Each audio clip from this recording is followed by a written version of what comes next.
Maybe it's time to let Cinnamoni go. I mean, people love it, but do I? Who am I doing this for?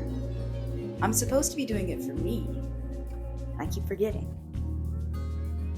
And it's because, honestly, at 25 years old, I am still not so sure of who I am. And it's a problem. Like, I know who I am. I'm Amani. But who am I? You know? I'm figuring it out. And I think that that's the true meaning of imanimaxing. Like at first I just named this series imanimaxing because, I thought that the maxing stuff was trendy on TikTok and that's what the kids are hip to. But it's taken on like a real deeper meaning to me. Imanimaxing is for me, by me, all about me. It's an unabashed display of self-discovery.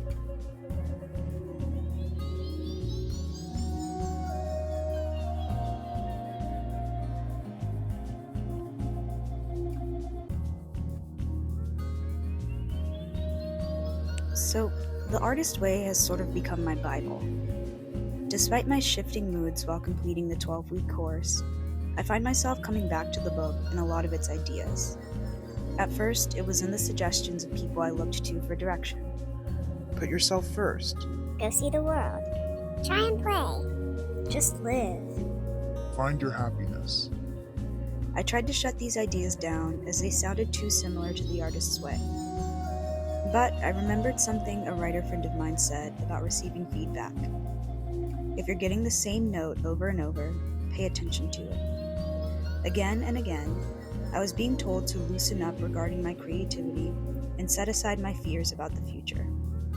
Healing is not linear, and neither is my journey as an artist. Similar words can be found in week 3 of The Artist's Way. Growth is an erratic forward movement. 2 steps forward, 1 step back.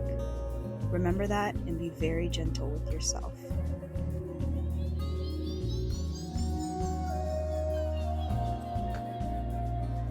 Contrary to what my quarter-life crisis would lead me to believe, I am still a woman of my word. As part of my training arc, this week I reached out to an old professor and sought some advice. I was empowered with many words of wisdom and good conversation, which I was really thankful for. I'll continue to connect with more trusted advisors in my life for guidance. I hope to become nothing but a sum of all my incredible mentors. Another thing I did this week was make frankencandles. For about a year now, I'd been saving most of the candles I burned with the intention of reusing them, which meant that they'd been sitting in a shoebox that I'd shuffle around every so often while cleaning. But with my desire to shoot something other than myself talking at the camera, I figured now was as good a time as ever. Scoop the old wax out of the used candles, use a double boil method to melt it all together, pour it back into the candle jars with new wicks, let it cool down, and boom, new candles just like that. How hard could it be?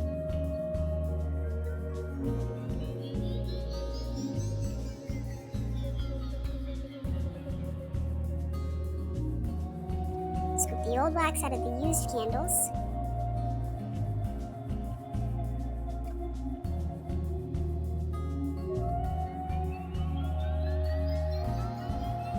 Use a double boil method to melt it all together.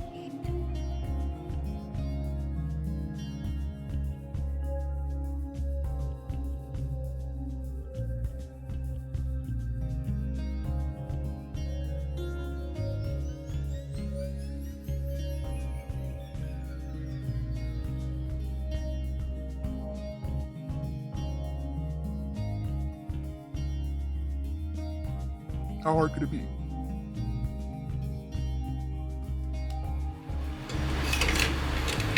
Oh, money.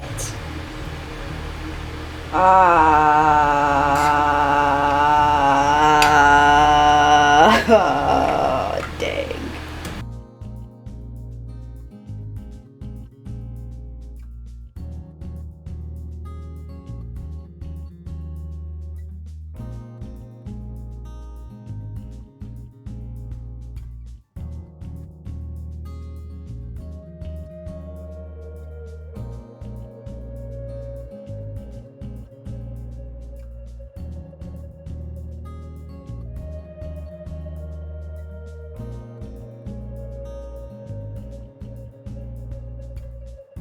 pour it back into the candle jars with new wicks. How hard could it be? Oh.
Eventually.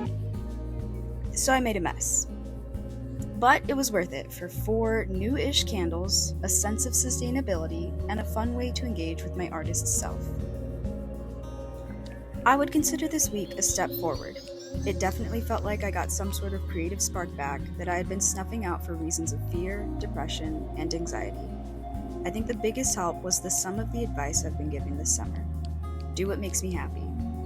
Not what would have made my younger self happy, and not what I think would make my future self happy, but what I can do right now, in this moment, to be happy. In doing so, I'm enjoying the creative process more, and am becoming more confident in calling myself what I am, an artist. Talk to you next week. Sincerely, Amani.